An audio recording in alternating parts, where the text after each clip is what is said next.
Hello student, लल्ला class में आपका स्वागत है। आज हम लोग पढ़ने वाले हैं BSc second year physical chemistry unit number 5 प्रकाश रसायन के अंतर्गत बहुत ही इंपॉर्टेंट टॉपिक जिसका नाम है प्रकाश रसायन के नियम। ठीक है, आज हम लोग प्रकाश रसायन के नियम देखेंगे।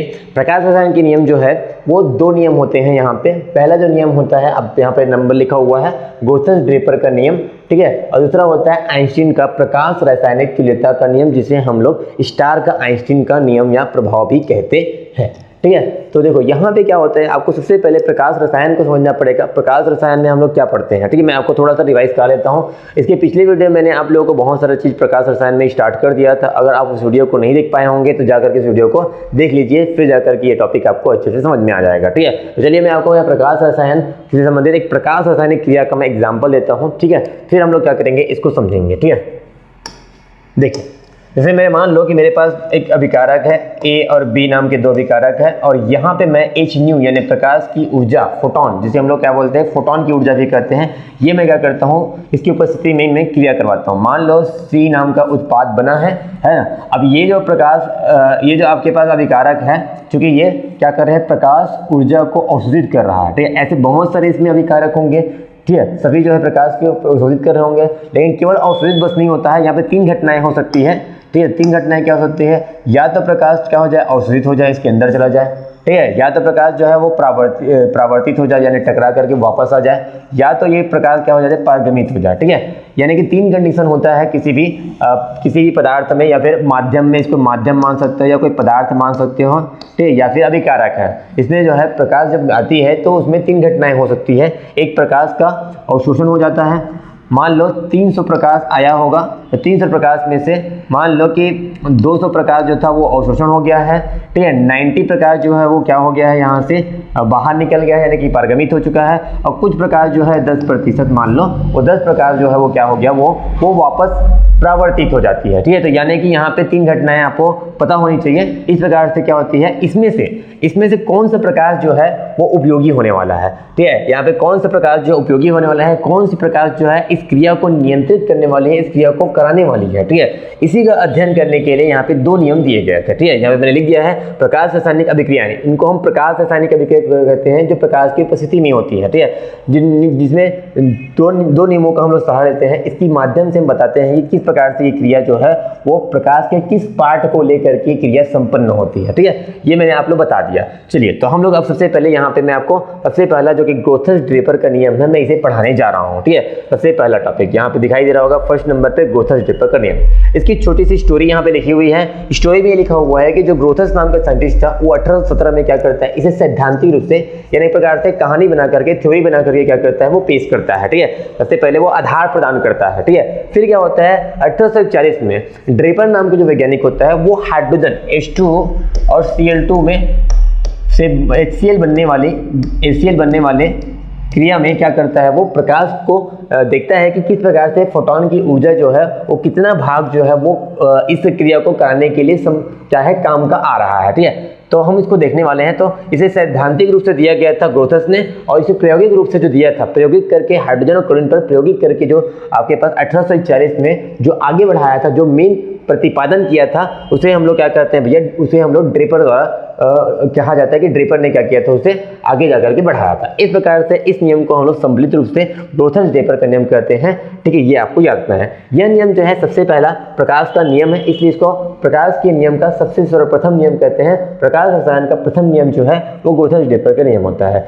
इस नियम को हम एक और नाम से जानते हैं, इसे बोलते हैं प्रकाश रासायनिक क्रिया का, प्रकाश रासायनिक क्रिया हो रही है, इसका सक्रियण का सिद्धांत बोलते हैं, क्योंकि यहाँ पे इन अभिकारकों को, यहाँ पे ए और बी दिखाई दे रहा होगा, उन अभिक्रियाओं को क्या कर देते हैं, सक्रिय कर देते हैं, सक्रिय कर देते हैं, ताकि ये अभिक्रिया का संपन्न हो सके प्रकाश की उपस्थिति में। इस प्रकार से अभिक्रिया को हम लोग क्या कहते हैं, प्रकाश रासायनिक अभिक्रिया कहते हैं। ठीक है, तो ये मैंने आपको अभी जो बताया वो परिचय वाला पार्ट था, ये मैंने आप लोग परिचय बताया। अब मैं आपको इस ये जो नियम है वो क्या बोलते हैं मैं इसको समझा देता हूँ, फिर मैं इसका गणितीय व्यंजक भी थोड़ा बहुत बता दूंगा। ठीक है, ये नियम ये बोलता है कि केवल वे ही प्रकाश जो है वो यूजफुल होते हैं, वो या फिर वो काम के होते हैं, केवल वही प्रकाश किरण वही काम के होते हैं जो इस रासायनिक अभिक्रिया को परिवर्तित कर सके या फिर इस रासायनिक अभिक्रिया को संपन्न करा सके। ठीक है, अर्थात इसमें मतलब बोल सकते हैं कि इस पदार्थ में निर्गत होने वाली प्रकाश यानी परिगमित होने वाले प्रकाश और परावर्तित होने वाली प्रकाश को यहाँ पे नहीं ले जाता, क्योंकि वो जो प्रकाश है वो इस प्रकाश रासायनिक अभिक्रिया को संपन्न नहीं करती, वो वेस्ट हो जाता है। लेकिन इसमें जो अवशोषित प्रकाश है वही क्या होगी, इस रासायनिक अभिक्रिया को संपन्न करा पाएगी। ठीक है, इसलिए अवशोषित प्रकाश जो कि मैंने 200 लिया हुआ है, ये प्रकाश अवशोषित हो रही है और इसी प्रकाश में क्या होगा, इसी प्रकाश की सहायता से ये जो अभिकारक लोग होते हैं या फिर उनके अंदर जो कण होते हैं वो कण क्या करेंगे, इस प्रकाश को अच्छे अवशोषित करके उसको यूज करके क्या करेगा, सक्रिय हो जाते हैं और सक्रिय होकर के क्या करते हैं, वो उत्पाद का निर्माण करने लगते हैं। लेकिन दिक्कत ये है कि इसमें बहुत सारे अभिकारक रहते हैं, हर प्रकाश जो है हर अवशोषित प्रकाश से वो क्या नहीं हो सकता, सभी अभिकारक जो है उत्तेजित नहीं हो सकता, इसलिए कुछ पदार्थ जो है वो बच भी जाते हैं। ठीक है, अब यही बात है कि आपको अवशोषित प्रकाश को अगर ध्यान दे रहे हो तो अवशोषित प्रकाश के माध्यम से क्या होता है, स्पेक्ट्रम का भी निर्माण होता है। क्या होता है कि जब अवशोषित होता है प्रकाश तो वो जो अणु के जो इलेक्ट्रॉन होते हैं वो लोग क्या करते हैं भैया, वो उत्तेजित होते रहते हैं। ठीक है, और उत्तेजित होने के बाद अगर एक ऊर्जा स्तर से दूसरी ऊर्जा स्तर में उत्तेजित हो जाते हैं तो क्या करते हैं, ऊर्जा का त्याग कर देते हैं, और ऊर्जा का त्याग करते हैं तो ये आपको स्पेक्ट्रम के रूप में नजर आते हैं। कुछ स्पेक्ट्रम जो होते हैं वो रेखीय स्पेक्ट्रम होते हैं, कुछ स्पेक्ट्रम होते हैं जो बैंड स्पेक्ट्रम होते हैं, बैंड की जैसा ऐसे कुछ दिखता है। ठीक है, तो रेखीय स्पेक्ट्रम और बैंड स्पेक्ट्रम भी आपको क्या होते हैं, अवशोषण के पश्चात आपको देखने को मिलते हैं। तो ये स्पेक्ट्रम भी बाहर निकल जा रहे हैं, तो इस स्पेक्ट्रम का भी प्रकाश जो है अवशोषित प्रकाश को उपयोग नहीं होता। इसका मतलब है सभी अवशोषित प्रकाश भी उपयोग नहीं होता, कुछ अवशोषित प्रकाश जो है वो स्पेक्ट्रम बना करके क्या हो जाती है, इस निकाय से बाहर निकल जाती है। इसका मतलब हम कह सकते हैं कि केवल वही प्रकाश जो है वो रासायनिक अभिक्रिया को परिवर्तित कर सकते हैं, संपन्न कर सकते हैं जो अभिकारक द्वारा ली जाती है, जिससे आपको कोई स्पेक्ट्रम ना बन रहा हो, कोई प्रगमन ना हो रहा हो, कोई प्रवर्तन ना हो रहा हो, केवल अवशोषित प्रकाश ही क्या होती है, काम की होती है। ठीक है, पारगम। ठीक है, तो इस प्रकार से मैं आपको यहाँ पे इसका नियम को बता दिया हूँ, यहाँ पे नियम लिखा हुआ है, आप नोट कर सकते हैं, यही बात को आपको ध्यान रखनी है। ठीक है, अब मैं इसका गणितीय व्यंजक देने वाला हूँ, यहीं पे आपको समझा देता हूँ। जैसे मान लो कि अपने पास इसमें सूर्य का प्रकाश जो है वो क्या होती है, आपतित होती है। इसमें अभिकारक मान लेता हूँ ए और बी है। ठीक है, बहुत सारे ए है, बहुत सारे बी है,